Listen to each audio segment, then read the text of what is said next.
How to download and install CapCut on iPhone. So hello guys, welcome back to my YouTube channel. If you also download CapCut on your iPhone, first thing what you have to do is just head over to your App Store and simply search in for CapCut just like this.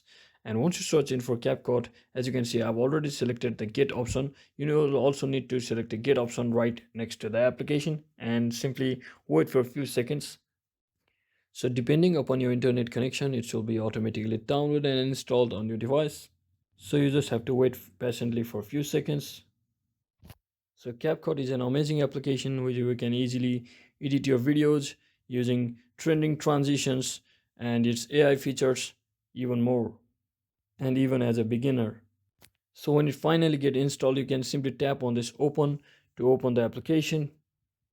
And when you open the application, you should get such interface where you have to allow everything from over here. The settings, you can skip it for now and simply start editing your first videos.